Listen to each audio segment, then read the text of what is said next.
There is nothing wrong with your internet. Do not attempt to adjust your settings. We are controlling the podcast. We control the squealing and the screams.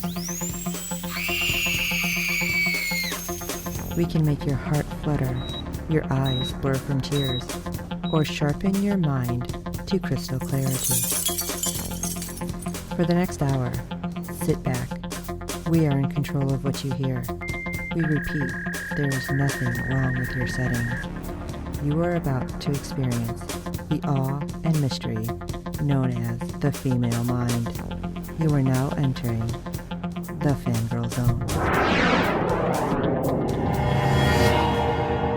Rarely going where no one has gone before. Welcome to the Captain's Chair, a Star Trek Lower Decks podcast on the Fangirl Zone. I am Sean Fangirl S, and joining me on this mission into the unknown, I'm Chief Engineer Steve. And I'm Red Shirt Dave, and today we'll be discussing episode 2 of season 2 of Star Trek Lower Deck. Wow. Okay, so I really like this episode. Me too. Like, I was cracking up. Yep. And personally, it was funnier for me, which I was telling my fellow crewmates here off screen, because my husband did not understand a lot of it, which made it funnier until I had to try to explain it to him after the fact. And he was looking at me like I had multiple heads. So it was weird, but this was great. I loved how they did this. And I loved that we are getting something that I don't think we could have done in a live action. So I am giving it definitely 2 thumbs up because that's all I have.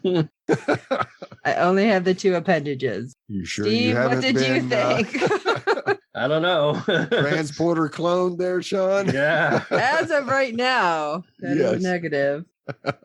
Oh, this was such an awesome episode. I loved it. It was great. A lot of action in both stories, and we've got Boimler back. Yeah. At least one of them. We're lucky we'll get 3. Yeah. What? He's the type of person who'll keep cloning himself accidentally. Yeah. Soon there'll be a starship full of nothing but Boimlers, and they'll all be in a state of panic. Hey, I like this episode too. I gave it 4 out of 5 super soft and clean hands. That was great. It was my favorite episode of this season.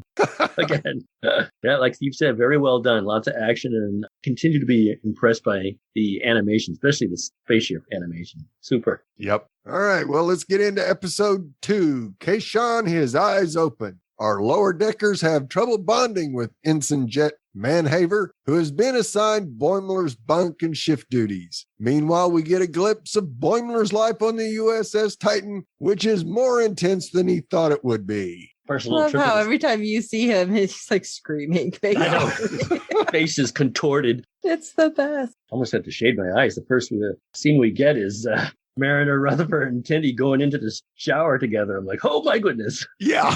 They're met by Ensign Jet Manhaver, which has been assigned to their beta ship. I'm like, wow, they all shower together? Okay. I was like, well, that's something they never told you on Next Generation. No.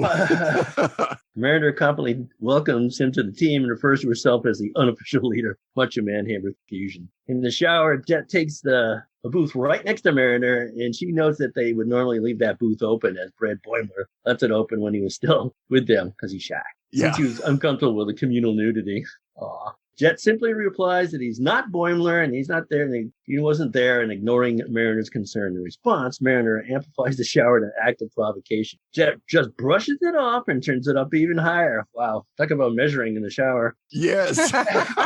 As the shower increases in frequency, they begin to disturb the other officers in the shower, but Mariner simply turns it up even higher. Unable to take the extreme frequency, the other officers run out of the showers, while Mariner and Manhaver do their best to ride out the extreme frequency. It's a good thing stuff wasn't falling off. Yeah. I was trying to figure out how one person is controlling all of the showers. I'm like, Right. You better quit touching that. That's all like, I know. I like a cold shower. I like a hot shower. Cold shower. yeah, it's like, Oh, too thanks. bad. We're going to have lava. Yeah. So let's talk about the Cerritos, shall we? On the bridge of the Cerritos, Captain Carol Freeman is offering condolences to Chairman Siggy for the passing of Collector Kerner House. Well, I'm probably saying that wrong. But Siggy merely scoffed, saying that House wasn't his friend and that his collection paled in comparison to his. What were you talking about measuring a minute ago? Yes. Yeah, really. Good grief.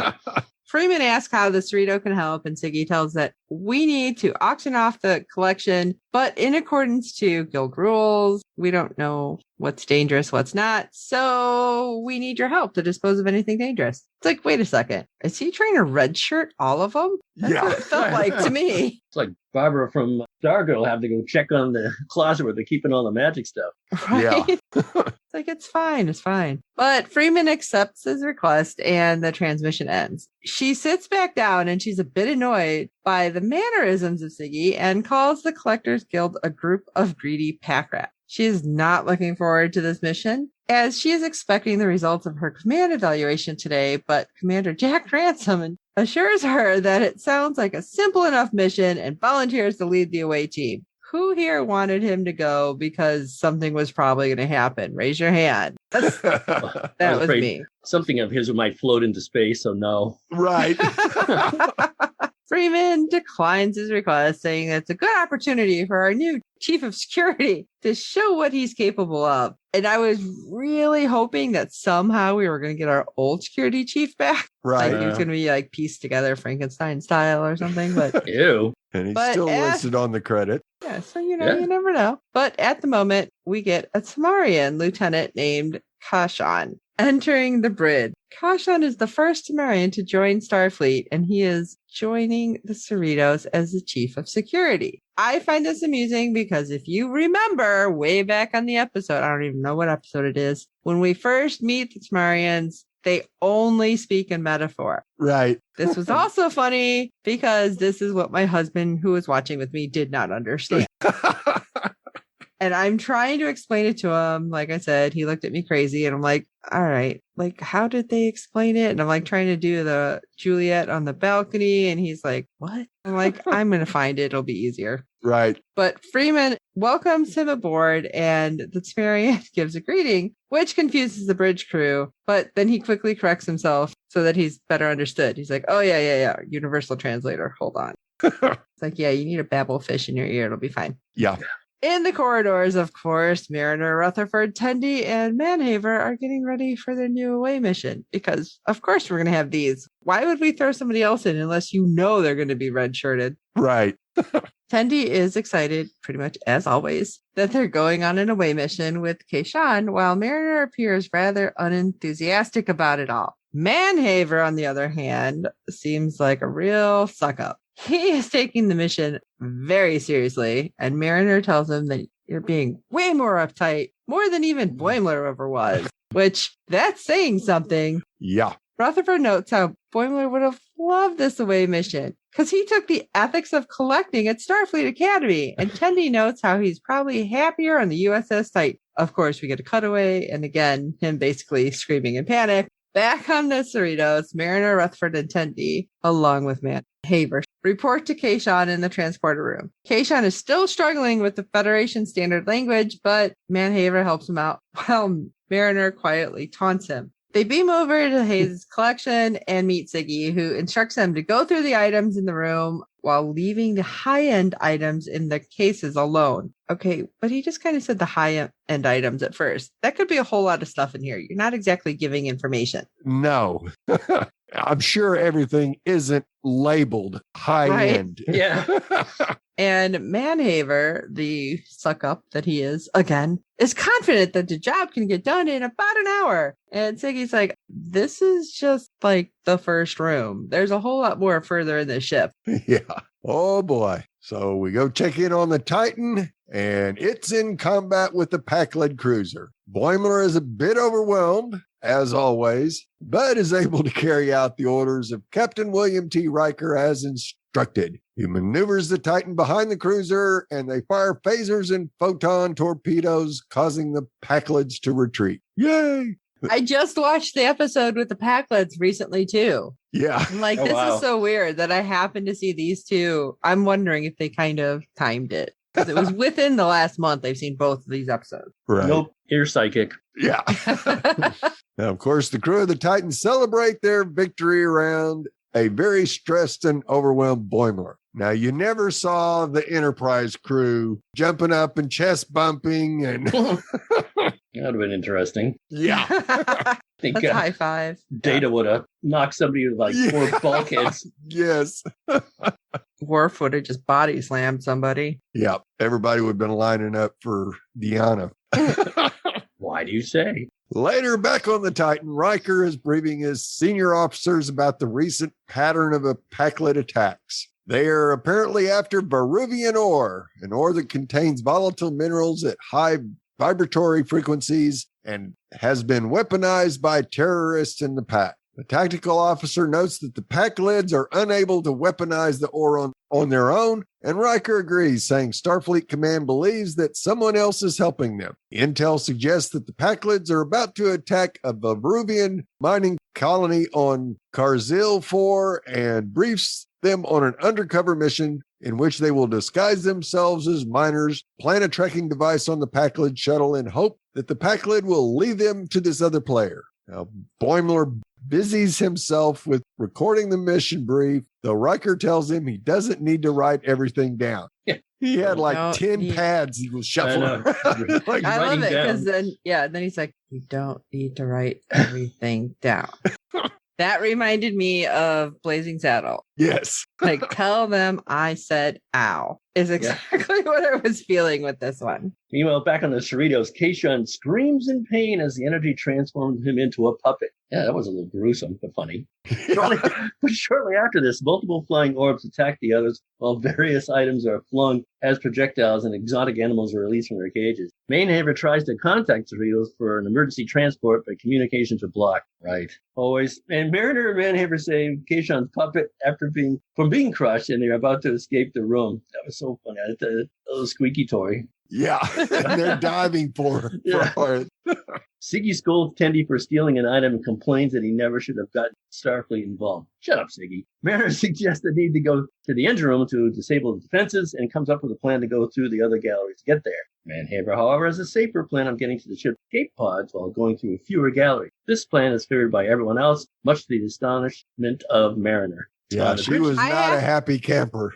Yeah, I was going to say, I have to say, I was surprised that they, even though it was safer that they chose Mainhaver over Mariner because they were so tight. But I also have to say, I loved the Jurassic Park throwback in there. Yeah.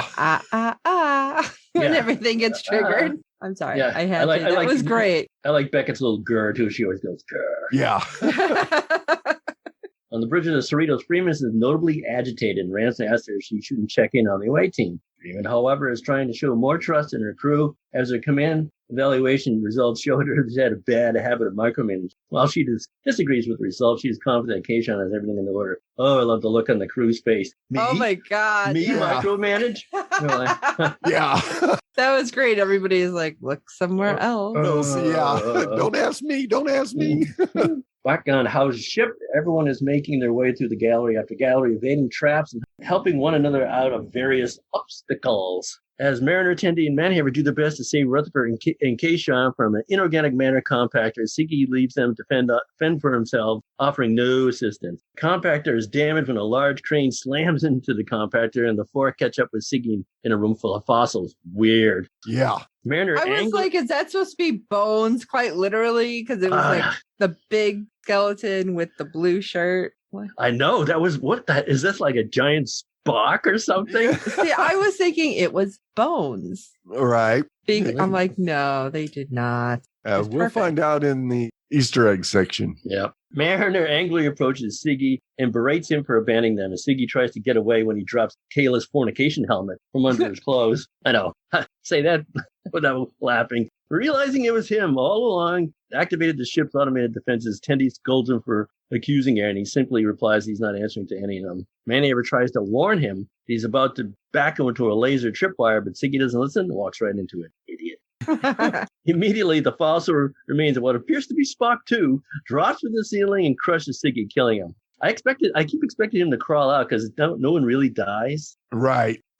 Well, maybe they do. Mariner, Rutherford, and Tendi and Mainhaver begin to climb up a pile of bones. There you go, bones. to press forward, and Mariner criticizes Manhaver for his approach, that his approach is unsafe. Manhaver counters that her plan was just as risky, and there's always the unknown variables in any plan. He also accuses Mariner of not considering the lives of her fellow crewmates, which causes her to accuse him of using his crewmates to prop him up so that he appears more heroic. She's projecting a lot in this episode. He really, oh, yeah. Yeah.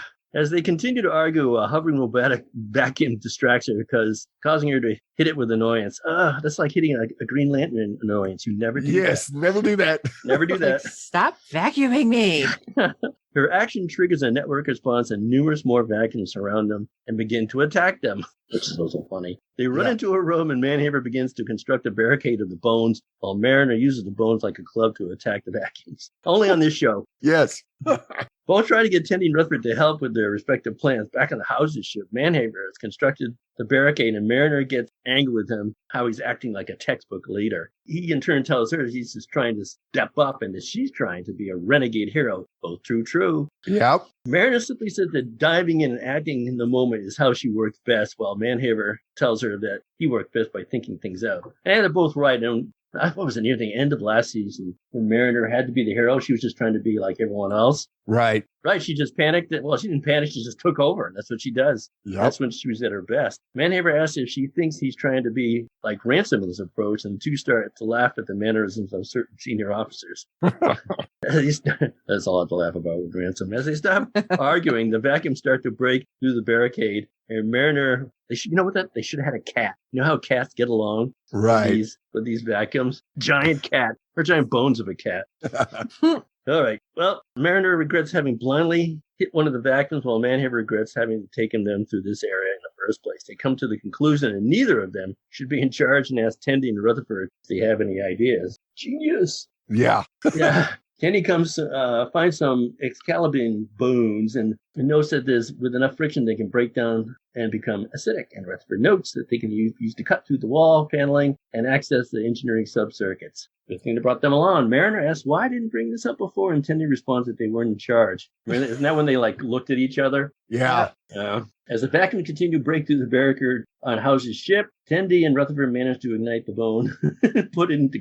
Oh, I should have made a joke about that. Yeah. We put a bone and cut it into the panels. Still time. Rutherford notes that how the corridor should lead them to the escape pods, and Tendi tells them to stay alert, pressing both Mariner and Manhaver. Yeah, that was cute. On the bridge of the Cerritos, Ransom assures Freeman that she can check in on the crew, but she declined. Ensign Barnes alerts her that a couple of escape pods have been jettisoned from House's ship, and Freeman has put them on screen. Rutherford and Tendi appear on screen, and Freeman demands to know what happened. Rutherford tells her that the ship tried to collect them, while Tendi reveals that Kayshon was turned into a puppet. She did it as a metaphor. That was so funny. Yes. Kayshon, when he became a puppet. Frustrated that her lack of checking in was caused to chaos, she would not be so hands-off in the future. Like anybody thought that was going to last. No. Back with the Titan, Boimler is about to start his undercover operation with the other senior officers of the Titan and expresses enthusiasm for the assignment. The tactical officer notes how Riker must have been disappointed needing to remain on the Titan, as he would rather be out basically kicking ass and taking names because he wants to be all in the action. The lieutenant notes how Riker must have been so bored on the Enterprise D since there was not much action on the ship. Boimler, I felt like somebody told him Santa Claus wasn't real. Right. The look on his face, he is so confused, and notes several instances that the Enterprise encountered the Borg, visited multiple dimensions, but the officers just laugh it off, noting how they held numerous concerts with string quartets. I was like, wow, okay. On Carzil 4, the Pakleds have attacked the mining colony and gathered the miners up as they take over the mine. Boimler tries to inspire courage in one of the miners, but the miner has no trouble seeing that Boimler is Starfleet because look at your soft, clean hands. I want to be like, look at his soft, clean face is really what I'm thinking. Noticing the shuttle is unoccupied, the away team breaks away from the other miners to plant the tracking device. But the first officer notices another Packlet and moves to stun him. However, as she tries to stun him, the Packlet reveals it's just armor covering beef jerky and cheese puffs. what? They bring, I guess, snacks as they're going to do this? It Because sounds the like pack them. would spot Yes, them. it And does. yeah, they were like, they're trying to take our snacks. Yeah. Red alert. Get them. Yeah, they were more mad, I think, about that than that they were doing anything else. Oh, yeah. Of course. Although I think if Mariner was there, she would have probably been running with like a piece of beef jerky in her hand. The Titans away team seals themselves off from the Packlets and hail Riker to try to get off planet. But of course, he doesn't know what's going on. But they're like, emergency transport. They can't get them out because the disruption field interfering with the transporter. The technical officer notes that the recent Peruvian explosion must have released an ion cloud, and Riker tells him to hang on while they try to compensate. And anybody else notice how Riker was always standing with his leg up on a chair? Yep. Yes. Yeah. I was dying. That was hilarious. Only thing better would have been him sitting down and putting his leg up over the back of the chair to sit down. Why Right. they haven't done that, I have no idea. It's coming, I bet. Yeah, I bet it is. The Packlets start to break through by ramming the door with I a know. saw. Yeah, not Not- As soon cutting. as bring me a saw, I'm like, oh, they're gonna cut through, and I'm watching and thunk. I'm like, oh my god, these people. Believing that they're about to die, the away team compliments one another by saying they were happy to go out fighting besides each other. Boimler, however, tells them, I didn't join Starfleet to get in fights and die this way. I joined to explore, making new discoveries, getting involved with peaceful diplomacy. Like, he was a little upset. He goes on to say how he loved how Riker was doing things like back on the Enterprise, like playing his trombone or catching love disease. I'm like, yeah, I'm sure he had that a couple times. Meeting his transporter duplicate, Thomas Riker. And as he's talking, all of a sudden he reminds himself, wait a second, his double. Wait, I can do this. And it's like, he's all excited. But the other officers start talking about the small reasons that they actually joined Starfleet. It's like, oh, thank you for reminding me of that. And I love it. He's kind of like, yeah. I was like, I can figure this out. So he disrupts the field by initiating one of the mining drills and reversing the polarity. As the Packlet bursts through, I don't know if I'd say burst through because they were really crappy with trying to get through that door, but they come through the door nonetheless. But the Titan is able to pick up the signatures and beam all of them up except Boimler, who is sitting there screaming as they try to finally transport him up. But the Packlets end up charging Boimler and a battle axe gets thrown and suddenly big explosion. What happens? Other than Boimler screaming, because we had that a lot. The explosion has trapped Boimler under debris, and while the Packlets attack, Riker tries to have him beamed out. However, the initial attempt is unsuccessful as the distortion field re-engages. The transporter officer reroutes main power and initiates a secondary containment beam, which successfully beams Boimler into the transporter room. And while Riker congratulates Boimler for his actions, the bridge notifies him that one of their shuttlecraft has been detected approaching from the planet, with its pilot signaling distress. As all the Titan officers beamed off, they suspect a Packlet trap and ready their weapons as they beam the pilot on board. Did you have any hint that this would happen? Although the hints were dropped earlier. Yeah, the hints were dropped. Still did not expect it. No, me neither. The pilot, however, is revealed to be Boimler. And they realize the disruption field's interaction with the Titan's transporter resulted in the creation of a transporter duplicate for Boimler. Of course it is. Oh, God. We were just talking. How are they going to get Boimler off? Well, let's just make another one. Yeah. I feel bad though. Like, this is what he wanted, but then he didn't want all of this. But Right. Riker is delighted that they are both okay, while Boimler and his clone show some disdain for one another. Later on, Riker calls Boimler and his clone to his ready room and commemorates them for their actions on Karzil 4, noting his own experience of meeting his own clone. However, Riker says he cannot keep them both as Starfleet Command thinks their missions are too complex to have the added complication of two identical crew members being aboard one ship, and that one of them will have to be transferred to the Cerritos and demoted back to ensign. I didn't understand why he has to be demoted. Right, yeah. Well, I guess you can't officially have two Boimlers with the same rank. I don't know. Maybe. So Boimler and his clone nod to one another, and Boimler steps forward, volunteering to go, though he's immediately confused as he expected his clone to do the same thing. His clone denies knowing this and says that it's a real grown-up for him to accept the transfer. It's like, oh, that's shitty. I'm sorry. Yes. Yeah, they aren't identical duplicates, that's for sure. Yeah, neither was Thomas, really. That's right. Boimler is distraught by this, but Riker takes him aside and says that he wishes he could be on a ship that was dedicated more to exploration rather than just nonstop action, and he advises Boimler to appreciate every moment he has on the Cerritos. Boimler thanks him, but is still a bit disappointed as he leaves the ready room, and his clone names himself William Boimler. William. How's that sound? Yeah. I love it. And begins to pal around with Riker. Yeah, that's got to hurt Bradward deeply. Yeah, I'm like, oh, salt in the wound. Salt in the wound. Yeah. As Boimler is about to depart the Titan, the senior staff meeting, complimenting him on his actions on the away mission and wish him well. And Boimler leaves the Titan happy as the officers ponder if they will see him again, and they conclude they will since they'll be seeing his clone every day. Duh. He's going to be a suck-up, too. Yeah. Back on the Cerritos, Kayshon has been taken to sick bay, and Dr. Tiana tells Freeman that he will be back to normal in an hour before scolding Counselor Miglimo for playing with him. I loved the note. Yes. It's like, oh my God. Read the sign. Yeah.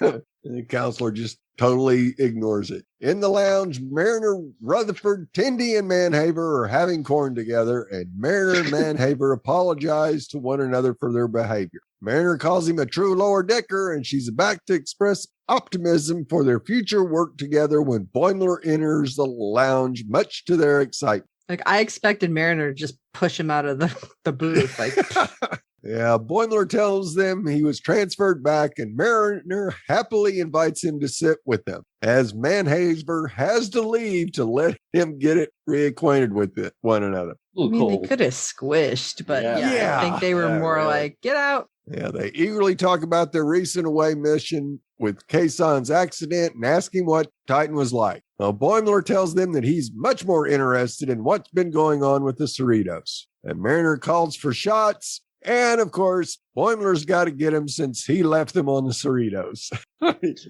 I knew that was coming. As Boimler goes to get the drinks, Kayshon, no longer a puppet, approaches a female lieutenant and tries to socialize with her. But his pickup line annoys her, and she leaves him at the bar. Well, he simply says, well, Shaka, when the walls fell, and enjoys his drink.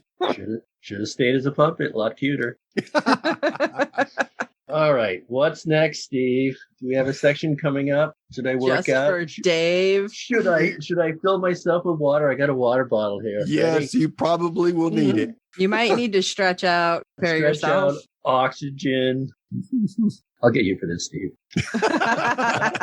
When Jet joins the lower deckers at the start of the episode, it's implied they're a beta ship. And for all you Navy dudes out there, this is the blue and gold ship. They have that ship, too. Because like on a submarine, half of them are sleeping. You can never go to sleep in a submarine because, underwater. Right. So half the staff is gold and the other half is blue, and they keep the sub going 24 hours. Well, Navy, is that Navy boomer trivia, Steve? I don't know. I think so. All right. That qualifies. This seems to check out with season 1, in which it was clear that the Cerritos was on a 4-shift duty rotation, which included a night shift known as Delta Shift. This idea was first introduced in the Next Generation episode Chain of Command, an episode of Lower Decks, page flip, which they love to make references to. Although sonic showers are referenced a lot in Star Trek, they were only seen sonic showers a few times. I had a Star Trek, a Next Generation game, right? Computer game, and you're supposed to follow Troy to the shower. Whoa! I know. I'm like, and then it leaves you with a choice, and of course I made the wrong choice. I'm like, no. I kept going back to see if I would get to redo it, and never would let me. Frustrating. Anyway, the first time was in the motion picture, and since we've only glimpsed them in the showers. Not this time. Yeah. The visual effect for the communal sonic showers is very similar to TMP, but the idea of the communal showers from the lower office is vaguely referenced by the novelization of the motion picture, too. If you know, then you know. Again, the idea of various collectors in the galaxy references Kivos, Faho, and the most toys, and this is what Freeman means by they all tried to collect data. Another inside joke they all giggle to. Yep. Everybody tried to collect data. Notably, the Cerritos counselor, the avian Dr. Miglimo, returns in this episode, once again voiced by Paul T. Tompkins, echoing Counselor's Troy non-standard uniform. Maglimo appears to wear whatever he wants while on duty, even sitting on the bridge. Weird. Yeah. When the landing party for the Cerritos first boards the ship, just in the first room alone, there are tons of Easter eggs. Really, Steve? Tons? Yep. Getting all this is going to be tricky, but we're going to give it a go. Here's what By we mean you. Yeah, I know. Here's what you can spot when you pause for the first couple of shots in the first one. Actually, seeing some of the stuff in the background, like, ooh, ooh, ooh. Yeah. All right. Captain Picard paper mache head from Captain Picard Day. Next Generation, the Pegasus. Then there's the game, the TNG, the game. Baseball, bat and ball. Possible DS9 Cisco reference? Yep, why not? Giant unicorn, possibly a Blade Runner reference. If they had tripped over a tiny paper unicorn, I would have gone, oh my God. Yeah. And I'm still trying to figure out what the ending of that movie is about. Anyway, Marty McFly's shoes in Back to the Future, Terran Empire flag, which I have to have now. Yes. How do you get it? By the way, how do you get a Terran Empire flag? Somebody leave it behind? Yeah. When they went visiting? Yeah. Yeah, exactly. Yeah. How the hell did he get that? Oh, somebody did some vacationing. Khan's necklace from the Wrath of Khan. Wow. The Valiant flight recorder from the original series, where no man has gone before. Gold, the original series uniform. Giant pink tribble. More tribbles and more troubles and more tribbles. There's an M113 life form, the original series, the Man Trap. Also, this is at least the third time as the Salt Vampires appeared on Lower Decks. I know, they love that character. Yes, they do. I think they just like drawing it. Yeah. And having the M113 life forms as a collectible not only references the Man Trap, but also the Squire of Gothos, in which your boy Trelane, talk about spook characters, had an M113 creature as a museum piece too. Yep. First appearing in the Next Generation's Haven, which was a talking box, which was meant to bond with a person. But yeah, weird. The existence of this artifact here is also a possible double reference to other things. In the Haven, the face of the gift box was played by Armin Shimmerman, more famous later as Quark on DS9. Told you we were going to go there. Yep. But on top of that, back in 1994, the Star Trek The Next Generation collectible card game, I'll get you for that too, Steve, published by Deciphering, had a very powerful card based on the Betazoid gift box. Ooh, that's something I want. If you ever played the game, you know this is a rare and useful card that was, well, very collectible. We briefly see a trombone in one of these collector's cases, which seems like an easy reference to Riker. But which one?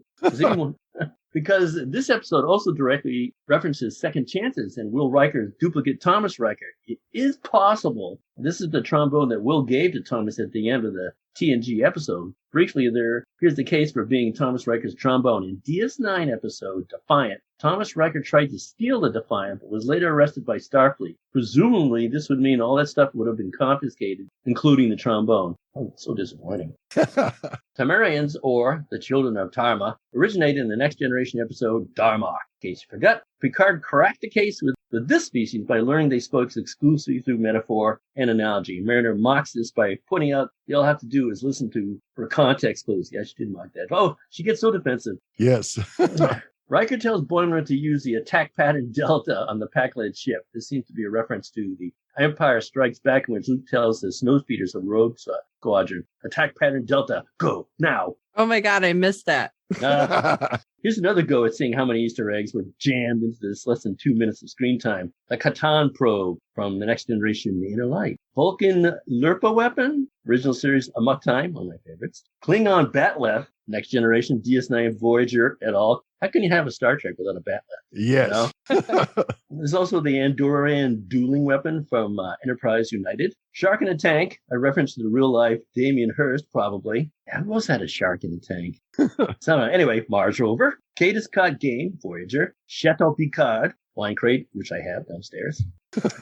Isomagnetic disintegrator, Worf's bazooka from Insurrection. Now that's a reach. Yes. A Trident scanner. Scotty loved those things in the original series. And a Kurlan Nascos, a Next Generation The Chase, a very big episode for canon. Okay, wait, drink. Here we go.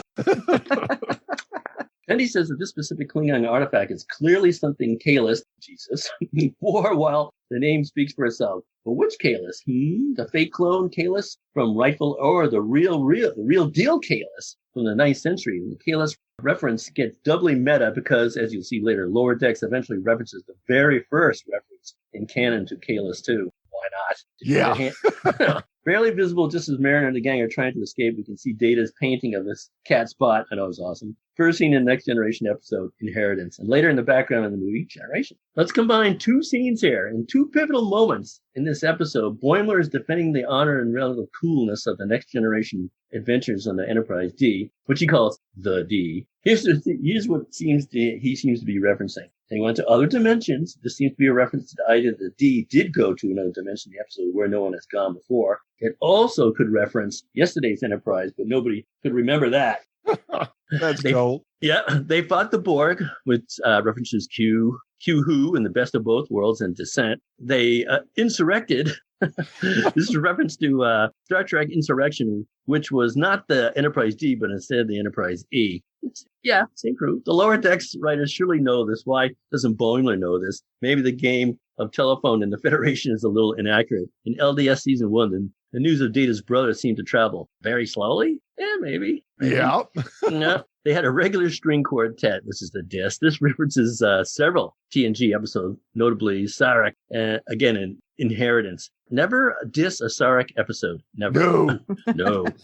Riker was jamming on the trombone a ton of TNG, including The Next Page, Future Imperfect, and of course, Second Chances. Catching the love disease, you have to say love like that. Yeah. Probably from Next Generation's The Naked Now. And acting in plays, this mostly references Riker acting on Crusher's plays in the next frame of mind. Plus the fact that every time these guys did a hologram thing, they're like either cowboys or interacting with Sherlock Holmes or anything else. Right. He did Robin Hood too, didn't Yes. Yeah, right. Yeah, referred to. Oh, I don't know if we were getting up to this, but did you see Mariner holding a skull with Abraham Lincoln's beard? Yes. Jamming it into a... Yeah. Jesus Christ. Now that was cold. Yeah. I was laughing with Mariner, like basically rubbing the abs on the statue. Yeah. Jesus. I know, that was weird. That was funny. So in the spooky skeleton room, we see what happens when a giant humanoid skeleton wearing a blue original series Star Trek. Who is it? Best guess? This is the giant Spock clone from the animated series, The Infinite Vulcan. Okay, that would be why I didn't know it. And I was just thinking, Bones McCoy. Right. Towards the end of the episode, the gang is trapped in a diorama that seems to have an alien and a skeleton of Abraham Lincoln, of course. This referenced the original series episode, The Savage Curtain, in which the Excalibians produced copies of Lincoln along with Kahless and Surak. This episode was the first reference to Star Trek canon to both Kahless and Surak, and so basically created the backstories of both Vulcan and Klingon cultures through historically inaccurate versions of those people. Funny, right? Yeah. That's when you're using Abraham Lincoln's skull to plug a hole. Yeah. When Boimler beams the away team out through the distortion field, Riker says, "Oh, I've heard this tune before." It's always a tune. This references the TNG banger Second Chances, in which Riker's transporter duplicate was discovered on a planet years after the fact. In this sense, Boimler's transporter clone got off easy. Also, the idea that one of the transporter duplicates makes a different decision than the other also references Second Chances, in which Thomas Riker ends up being a different person than Will. Didn't he hit on Troy? Oh, hell Did yes. everybody hit on Troy? The idea that both can't serve in the Titan anymore might reference the idea that the TNG writing staff considered killing off the first Will Riker and replacing him with his duplicate. This would have meant that Data would have become the first officer in Season 6 and Riker the operations officer. That didn't happen, but from a point of view of the Titan crew, something like this basically did happen. God. While talking to the Mr. Boimlers, Riker put one foot up on the couch. Classic Riker lean. Classic. And Sean thinks it's slightly sexy. I had such a crush on him. Oh. It was good. And then when I met him in real life, I'm like, Put your foot up for me. Just before Boimler leaves the ready room, William Boimler, suck up, and Riker are sharing some Romulan ale. Riker says, "Computer, play Nightbird." God. I am so happy we get all this Riker stuff too in Picard and here. Yes. And he seems to really enjoy it. Yeah. This also references Second Chances, in which Riker is unable to play the trombone solo for this song, which Troy teases about endlessly. Nightbird also appears to be a made-up song, but who knows? Maybe William Boyle will be able to master it. Maybe. You know what we didn't cover? Harry Kim from Voyager. He had a duplicate too. Yes. Yeah. Oh my gosh. Remember? So many And even he didn't know which is the real one, and one of them died. Right. And they just kept the other one as a crew member. And I still can't get over that. Yeah. Like, which one is it? Okay, well, I'm glad I worked out for that. Yeah. I thought it went well. Yep. Well, awesome episode. Yeah, it was. So much fun. Yeah. When you get on a collector ship, you're going to have callbacks out the wazoo, and we got them. I wonder if we're done with collector episodes for all our series this year. I kind of doubt it. I think it's just too much fun for them to drop those little Easter eggs in there and see how many you can find. Oh, so they hate me. Yeah. There you go, Dave. Nana. Well, we'd love to hear your thoughts on each and every episode this season. Our deadline for feedback is 6 p.m. Eastern every Friday during the season. You can send your feedback via email or audio to contact us at fangirlzone.com. Okay, wait a minute. Let me accompany myself on trombone. Please review and rate us on iTunes. Good ratings and reviews help other fans of the show. So find us. There are a lot of Star Trek Lower Deck podcasts out there. Tell your friends, and I hope you like our podcast. And don't forget to check out the other great Fangirl Zone podcast. Oh, and while you're at it, you can head over to www.fangirlzone.com. We do not have any music over there, but we do have a contacts page, so you can find it. All the ways you can get a hold of us. And of course, we are still working on everything over there, so please be kind. But also, if you have found more Easter eggs, please let us know, because Dave and Steve fight over trying to find all of them. I'm just along for the ride, but we love it. I can provide music for your website. I came up with a song last week, right, Steve? Yeah. So in closing, the second episode is on August 26th. Yeah, the third. Yeah. But it don't matter. We don't know what the title is. So who cares? The title is multiple question marks. So until then, remember. This is Chief Engineer Steve. More like a suck up at Tanagra. This is Sean, Fangirl S. I liked it really high. Oh, and this is Red Shirt Dave. And my aft is hanging out. Pew, pew, pew.